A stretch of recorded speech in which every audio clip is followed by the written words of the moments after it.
Hi, I'm Richard Brown. I'm going to talk about examples of misleading concordance in the English translation tradition, focusing on the words wine and women.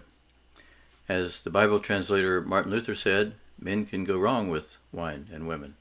Possibly, though, he wasn't talking about the words. Looking at some background, one of the hindrances to quality Bible translation is adherence to concordant word-for-word renderings of certain terms in the English translation tradition. This tradition originates in the overly literal and unnatural translations of the Greek New Testament into Latin. I could give many examples, but time allows me to focus on only one or two words, so I've chosen the words winos, commonly translated in English as wine, and yine, commonly translated as woman. Both words occur in the story of the wedding feast at Cana. So let's look at winos. The problem with the translation of it is threefold.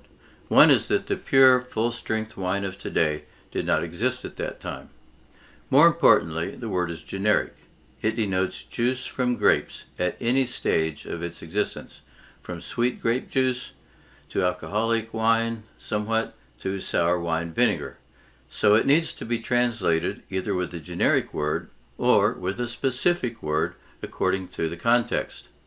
Thirdly, when the word is used to refer to a beverage, the typical referent is a drink composed of 1 part juice and 2 or more parts water. The acetic acid in sour wine disinfected the water, and this helped prevent stomach ailments. The problem with the yine is twofold.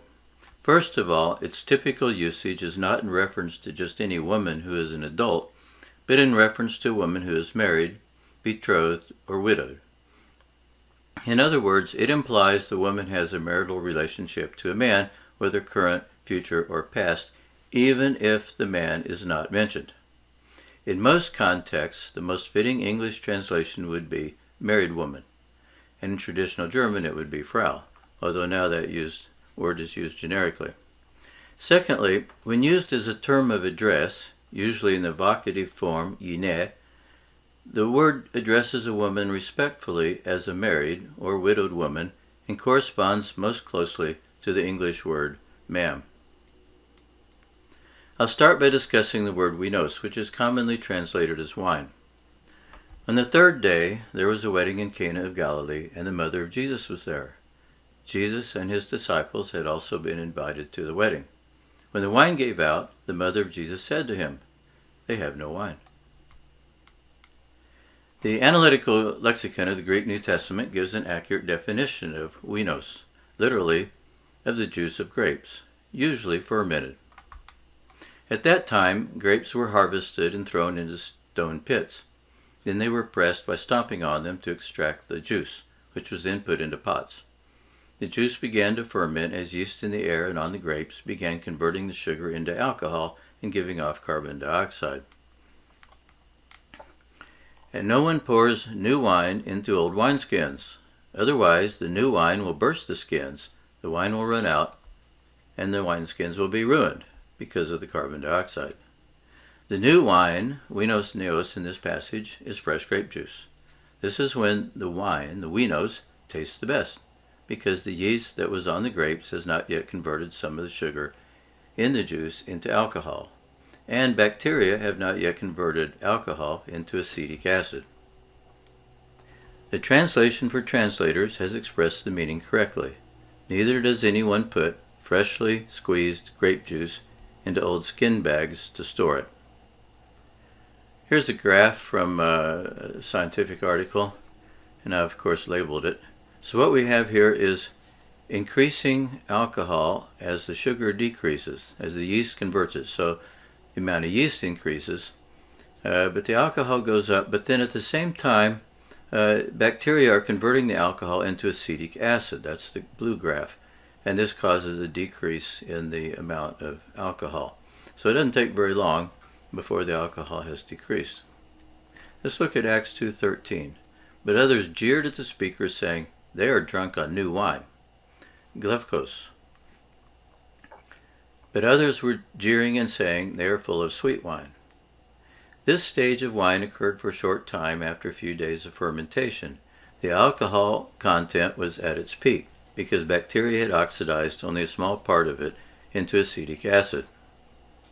But this wine was not as sweet as the vinos neos, the grape juice, which had the highest sugar content and didn't yet have vinegar in it. Here's a graph showing that. The Klevkos is at the top with the sweet wine, and that's when the alcohol's going up, but there's still quite a bit of sugar. So anywhere in this stage here is the new wine as is described, but really the word being translated is Klevkos. And then, of course, then the alcohol goes down as the acetic acid increases. Modern grape juice is pasteurized and then cooled and bottled to prevent fermentation. This was not possible in ancient times, so the juice passed rapidly from being sweet to being alcoholic. Then certain bacteria in the air started oxidizing the alcohol into acetic acid, resulting in sour wine or wine vinegar, and this is how it remained until it was consumed. At mealtime, Boaz said to her, Ruth, "Come here and eat some of this bread and dip your morsel into the sour wine." Most English versions say vinegar. The Septuagint says oxos. Merchants and people of means slowed the souring of wine by minimizing its contact with air, but even a little air allowed it to turn sour, as happens today as well after a bottle is opened. Wealthy people sometimes added myrrh to the juice to slow the oxidation, but myrrh was bitter and very expensive, and they offered him wine mixed with myrrh. But we have another one here. They offered him wine, winos, to drink mixed with gall in Matthew, but there's a variant that says they gave him sour wine, oxos, mixed with gall to drink. The Analytical Lexicon defines oxos as follows: sour wine, wine vinegar, a popular and inexpensive thirst-quenching drink. Not like store-bought vinegar. In Judea, the grape harvest was in August and September. Our Lord was crucified in April, so by that time the grape juice had become sour wine. So here now we have 3 stages of the juice of grapes, the fruit of the vine. We have the vinos neos, which is the grape juice, which is low alcohol, and then Klevkos, which has still some sweetness to it, but has some alcohol in it too, quite a bit, and then it sours into oxos, and that's how it remains until it's finally consumed. Now there's benefits to sour wine. It has from 5 to 8% acetic acid by volume. Although this gave it a sour taste, it had some benefits. One is that the acetic acid in sour wine eventually killed any bacteria in the wine and preserved the beverage. Killed the yeast as well. Another is that the wine vinegar could be applied to wounds to prevent infection by killing the germs. An early 1st century medical book by Aulus Cornelius Celsus recommended applying it to wounds to disinfect them, and that's been a long time practice. Recently it's been found that the application of just 3% to 5% acetic acid, i.e. vinegar, can kill hospital superbugs that are resistant to antibiotics. That's how strong it is as a disinfectant. Luke, he went to them and bandaged his wounds, treating them with oil and wine. It was probably sour wine that the Samaritan poured on the wounds. Modern studies of apple cider vinegar have demonstrated that when consumed with a meal, it can destroy pathogens in the food and water that lead to food poisoning and diarrhea. Wine vinegar has the same properties, but it is more expensive. Paul told Timothy, "Stop drinking only water and use a little wine because of your stomach and your frequent illnesses." That would have been wine mixed with water. This might be a reason why the ancients mixed wine with their drinking water. The key point to note is that the term winos is used in the Greek New Testament to refer to the juice from grapes at any stage of its existence. Then as a drink, it means grape beverage. We should not think that the word winos has 3 different senses: grape juice, wine, and grape vinegar. The word winos simply has a broad scope of meaning, technically a broad denotation. But in English and many other languages, there is no equivalent word with the same denotation, or it might seem unnatural to use one, like grape beverage. So the translator will need to choose the appropriate term according to context. The ancient Greeks and Hebrews did not usually drink winos straight. Instead, they mixed it with water in a mixing bowl, krater, and we also find mention of mixing bowl in the Old Testament in several places. A rich ratio was 2 parts winos to 5 parts water. But 1 to 4 is also mentioned, and Homer reported 1 part winos to 20 parts water. This diluted the alcohol and vinegar content. When celebrating the Lord's Supper, the early Christians mixed water with the communion wine. Liturgical churches still do so today. Note that when the alcohol content of the Glevkos was at its highest, namely 7%, but after it was diluted for drinking, the alcohol content was only 1% to 3%, far from the 12% wine that people drink today. Nevertheless, people could drink enough to get drunk. Let's return to John 2. Nearby stood 6 stone water jars, the kind used by the Jews for ceremonial washing, each holding from 80 to 120 liters. Jesus said to the servants, "Fill the jars with water." So they filled them to the brim. Then he told them, "Now draw some out and take it to the master of the banquet." They did so, and the master of the banquet tasted the water that had been turned into wine. He did not realize where it had come from, though the servants who had drawn the water do. Then he called the bridegroom aside and said, "Everyone brings out the choice wine first, and then the cheaper wine, after the guests have had too much to drink. But you have saved the best till now."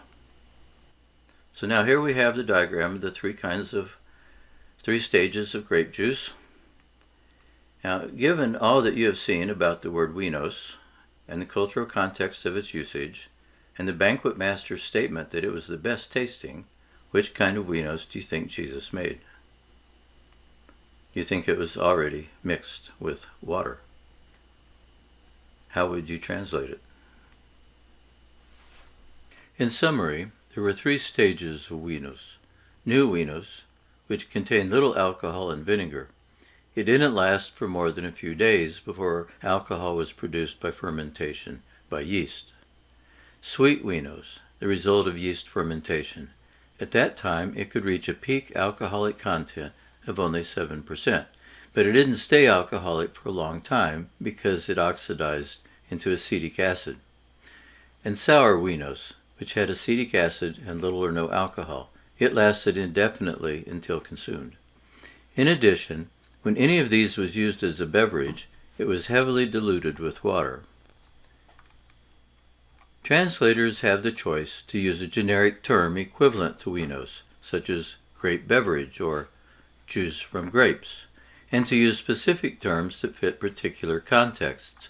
In English, the specific options are grape juice, wine, and wine vinegar. But if the reference is to winos as a watered-down beverage, then it might be best to say grape drink, or wine vinegar drink, and then explain it further in a footnote or glossary. The meaning of the word yine, often translated as woman. The lexicon gives one definition: an adult female person of marriageable age, a woman, and a woman who is married to a man, a wife. In the Greek New Testament, the word most often means a married woman or a wife, regardless of whether it is modified by a possessive pronoun or a possessive noun phrase. A problem with the translation tradition is that it assumes the word is equivalent to English woman and translates it as wife or married woman only if the context absolutely demands it. The opposite should be the case. Let's look at the different categories of females. There's Coressian, which is a prepubescent girl, not of marriageable age. Parthenos is a single woman of marriageable age who was never married and is presumed to be a virgin. Nymphe is a bride, or a newlywed who has not yet given birth. And then Yine is a married woman who is married or has been married or is presumed to be married. However, one also finds it used for a fiancé. Bornée is a prostitute, a woman who is promiscuous, especially as a profession. Let's look at Yine. In Matthew 5:28, we see, "But I say to you that everyone who looks at a woman with lust has already committed adultery with her in his heart. But I say to you that anyone who divorces his wife, except on the ground of sexual immorality, porneia, causes her to commit adultery."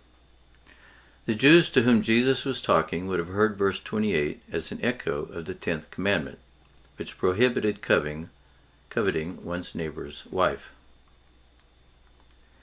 In the 4th century, Jerome revised the existing Latin translations of the Gospel. In a letter, he confesses that he was greatly troubled by Jesus addressing his mother Mary as Yine in John 2:4, but not for the reason that speakers of English are troubled by the use of the English word woman in this verse.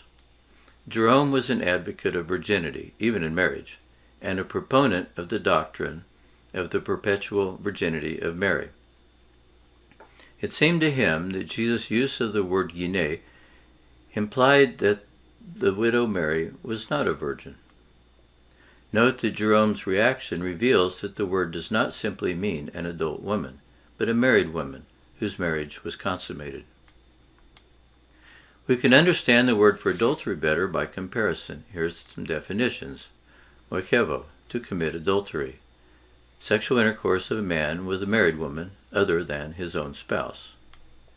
And then pornevo, to fornicate, to engage in sexual immorality of any kind, often with the implication of prostitution. So Jesus is talking about a man's lust to commit adultery with a married woman who is not his wife, as forbidden in the 10th commandment. If the translation does not specify that the woman was married, it gives the false impression that Jesus is misusing the word for adultery, or it conflates the meaning of adultery with that of fornication, thereby obscuring the fact that adultery was regarded as a more serious sin than fornication, since it violated the marriage covenant and the Mosaic covenant and raised doubts about the paternity of the woman's children. Therefore, a more accurate and coherent translation of Matthew 5:28 is this: "But I say to you that everyone who looks at a married woman with lust has already committed adultery with her in his heart." Yet out of 64 English translations of Matthew 5:28 on Bible Gateway, only one says wife, and one says another's spouse. All the others say woman. Let's look again at John 2:4, but with regard to a different problem. And Jesus said to her, "Woman, what concern is that to you and to me? My hour is not yet come." In this case, the word is used in the vocative case as a term of address, meaning it is used to catch the attention of the person to whom one is speaking to, or to direct one's comments to that person. Thus it differs from a term of reference, which is used to refer to something. The important thing to note is that terms of address are a different category of noun from terms of reference and often have different meanings and connotations. The translation tradition often fails to recognize this. For example, a person can address a stranger as brother or sir, or address an official as your excellency, without necessarily meaning that the person is his brother or honorable or excellent. Instead, the terms of address are signifying the social relationship between that speaker and the addressee, either as a friendly approach, brother, or as an acknowledgement of the addressee's higher status, sir, your excellency. As another example, a manager could say to an employee, "Ask the man standing in front of the door to please move out of the way." But when the employee goes to the man, he's likely to say, "Sir, would you please move out of the doorway?" because sir is the appropriate term of address. And conversely, the manager would never say, "Please ask the sir in front of the door," because the word sir is not used as a term of reference in English. If it was a woman standing in front of the door, the manager would say, "Please ask the woman," using the word woman as a term of reference, but the employee would say to her, "Ma'am, would you please?" It is respectable in English to use the word woman as a term of reference, but to use it as a term of address is derogatory, insulting. The same is true for the word yine. It is a polite term of address. We can see this from its use in the following gospel passages. Then Jesus answered her, "Yine, great is your faith." When Jesus saw her, he called her and said, "Yine, you are freed from your infirmity." When Jesus saw his mother and the disciple whom he loved standing there, he said to his mother, "Yine, behold your son." Jesus said to her, "Yine, why are you weeping?" Mary Magdalene was the female disciple who was closest to Jesus, and in this context, he is speaking to her tenderly. He is not being rude to her. In English, it is polite and not unusual for a son to respond to his mother by saying, "Yes, ma'am," or "No, ma'am," more in the past than in the present. An examination of 64 English versions of John 2:4 at Bible Gateway reveals that 4 say mother, 1 says dear lady, and 5 omit the term of address, which is a rather desperate solution. The others all say woman. The problem is that translating this term of address as woman distorts the effective meaning, because to address one's mother this way in English is rude and a violation of the commandment to honor one's mother. Looking at paratext, one finds that the translation for translators is the only English version that renders yine accurately in John 2:4 as ma'am. Although English translations represent a variety of translation styles, there remain a number of terms that nearly all of them continue to render in traditional wooden ways that are unduly concordant and often misleading. Worse yet, people translating into other languages often follow the English. To ensure a high quality in translation, the translation teams need to engage in the careful exegesis and translation of all terms and not simply follow traditional patterns without examination. As Socrates could have said, an unexamined term is not ready to be translated.